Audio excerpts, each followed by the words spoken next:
So I got a really wild story I want to share. I'm up here in New York at Concordia College, and first off, the reason I'm even here is pretty wild. A guy I just met for once sent me an email encouraging me to apply for a scholarship to come to a program here, and I did, and I got declined.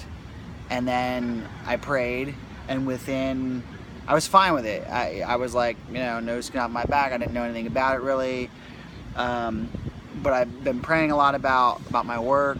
And an hour later, I get another email saying, we made a mistake, you're actually in. And so I tell Whitney, I'm like, I'm going to this thing, I don't know why, but I think I'm supposed to be there based on this guy that sent me the email. I feel like God has been moving in the relationships he's putting in my life and the fact that I got in, so I think I need to go. So I come up here, and the first guy that I meet in the lobby of the hotel is a guy that my co-founder Kent Schaefer talked to 2 weeks ago, and we put that together right away, like 2 and 2. And again, there's like probably 20 people at this thing, this conference or think tank or whatever, and it happens to be that this is the guy that my co-founder talked to 2 weeks ago about doing a project around racial reconciliation. So I was like, all right, cool, that's pretty cool. I think I'm in the right place here. Even crazier, yesterday morning I get an email from an organization who's looking to fund some organizations in Dallas, direct service providers, people helping the poor. Not faith-based necessarily, not faith-based.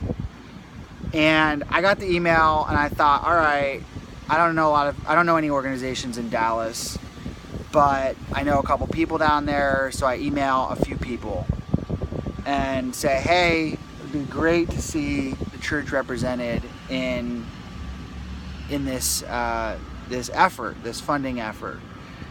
Give me your ideas.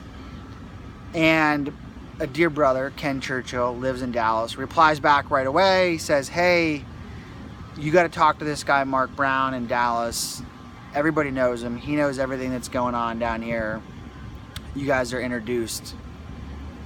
Mark replies back really quickly as well and says, there's an organization that comes to mind. This is the name of the organization. Puts it right in the email. Meanwhile, while this is happening, I'm talking to a guy up here in New York at a conference of 20 people, and he's telling me about work he's doing to serve the poor in Dallas holistically. Sounds like a great program. And I take a break from talking to him to go sit down and listen to a lecture.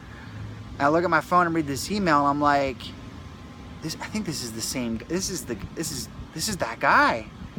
So I go over to him. I'm like, is this the organization that you run? He's like, yeah.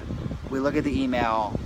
We're just kind of cracking up laughing. We're like, what are the chances of this? I mean, it's more less than 1 in a million. I mean, the fact that these guys are saying that I need to talk to this guy and we happen to be in New York at the same time. Long story short, when this stuff happens, it just confirms to me God is moving. I'm in the right place. I'm talking to the right people. And it only got crazier, by the way. I talked to a pastor and told him about some things I've been hearing in prayer lately that I hadn't fully made sense of. And it was almost like a throwaway. It wasn't we talked about it a lot. And that particular part of the conversation is not what I would have expected him to follow up on or resonate with in any way. Well, that was last night. Today he comes to me and he says to me he was thinking about what I said all night, and he laid out for me something that I'd never considered, that I'm almost 100% convinced is exactly what God was trying to say to me, and tells me exactly how to follow up in the scriptures and studying and learning how to move forward in a major way in my life. I mean, this is the kind of stuff that's like huge. And so I just want to share with you that when you talk about divine connections, I mean, here's 2-3 things in 24 hours where, again, you look at the odds, you look at like what's happening, the connections, and it's super rich. And so I thought that was worth sharing. I hope you agree. I pray and hope for divine connections in your life as you lean into the Lord in prayer and in scripture and in fellowship. It should happen. Bless you all.